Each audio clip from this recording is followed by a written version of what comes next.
Assalamualaikum warahmatullahi wabarakatuh.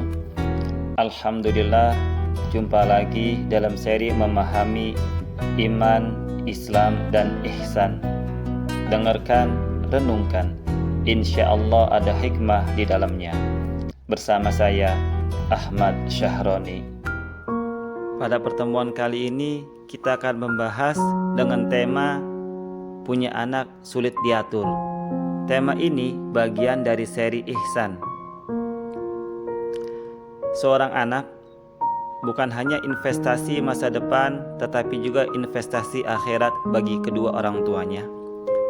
Semua orang tua ingin agar anaknya kelak menjadi anak yang soleh dan soleha, mudah diatur, berakhlak mulia, ketika dewasa bisa membanggakan dan membahagiakan kedua orang tuanya. Dan ketika kedua orang tuanya meninggal, bisa menjadi ladang pahala baginya. Tetapi terkadang ada anak yang sangat sulit diatur dan selalu membuat orang tuanya marah. Setiap hari selalu membuat orang tua emosi. Bahkan karena terlalu kecewa, tidak sedikit orang tua yang merasa menyesal telah melahirkan anak seperti ini. Mereka hanya bisa mengelus dada sambil berkata, "Ya Allah, kenapa punya anak sangat sulit diaturnya?" Anak yang sulit diatur atau orang tuanya yang terlalu mengatur. Salah satu penyebab anak menjadi sulit diatur karena orang tua terlalu mengatur anak dengan aturan-aturan yang terlalu mengikat, sehingga anak merasa tidak nyaman jika berada dekat orang tuanya.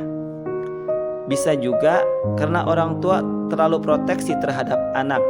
Ini nggak boleh, itu nggak boleh, sehingga anak merasa diperlakukan seperti anak kecil. Sebagai orang tua, proteksi terhadap anak harus, tetapi yang harus diwaspadai terlalu proteksi, sehingga menyebabkan anak merasa tidak nyaman. Kemudian perhatikanlah sumber makanan anak, karena sumber makanan yang dimakan anak akan membentuk karakternya kelak. Apakah orang tua telah memberikan makanan bersumber dari rezeki yang halal atau haram?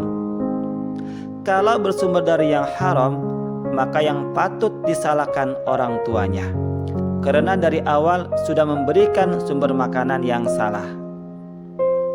Makanan yang bersumber dari yang haram akan melahirkan pikiran yang haram, dan pikiran yang haram akan melahirkan perbuatan yang haram.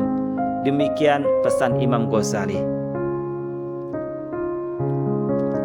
Jika orang tua sudah merasa menjadi orang tua yang benar, sudah memberikan makanan dari rezeki yang halal, sudah berusaha menjadi orang tua yang sangat ideal bagi anak-anaknya, dan sudah mendidik sesuai perintah agama, tetapi anak-anak tetap sulit diatur dan membangkang, maka yang dilakukan orang tua adalah terus berusaha dan jangan menyerah. Berdoa, dan terus berdoa tanpa henti kepada Allah Subhanahu wa Ta'ala untuk sang anak. Karena doa orang tua kepada anaknya sangat dikabulkan Allah Subhanahu wa Ta'ala. Nabi Muhammad SAW bersabda, 3 doa yang mustajab yang tidak akan ditolak oleh Allah. Yang pertama, doa orang yang dizalimi. Kedua, doa orang musafir. Dan yang ketiga, doa orang tua kepada anaknya.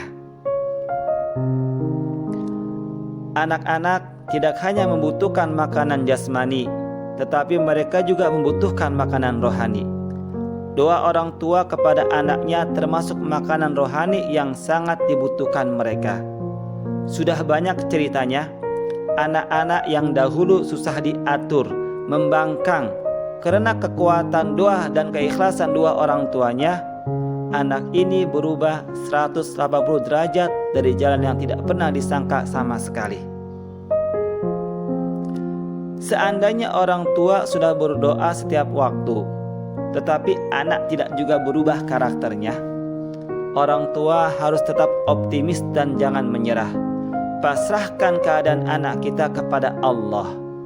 Karena yang mempunyai hati seorang anak bukan orang tuanya, tetapi Allah Subhanahu wa Ta'ala. Sekarang saatnya orang tua menyerahkan kepada sang pemilik hati anak. Mungkin anak ini dikirim Allah sebagai ladang amal dan sebagai ujian kesabaran bagi orang tuanya.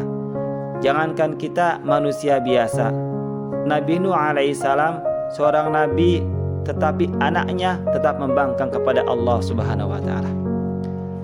Dari kisah ini kita dapat menyimpulkan bahwa hidayah milik Allah Subhanahu wa Ta'ala. Allah berhak memberikan hidayah kepada siapapun yang dikehendakinya. Bahkan seorang nabi sekalipun tidak bisa memberikan hidayah kepada anaknya, apalagi kita orang tua biasa. Yang terpenting, kita mendidik anak-anak sesuai perintah agama, selalu mendoakan yang terbaik bagi mereka. Syukuri apa yang sudah menjadi takdir kita. Insya Allah ada hikmah yang telah Allah siapkan setelahnya. Jadilah orang tua yang bukan hanya bisa membesarkan anak, tetapi bisa juga mendidik anak dengan cara selalu belajar menjadi orang tua. Jaga hati, jaga pikiran, jaga perbuatan, insya Allah hidup kita menyenangkan. Salam sukses dan bahagia dari saya, Ahmad Syahroni.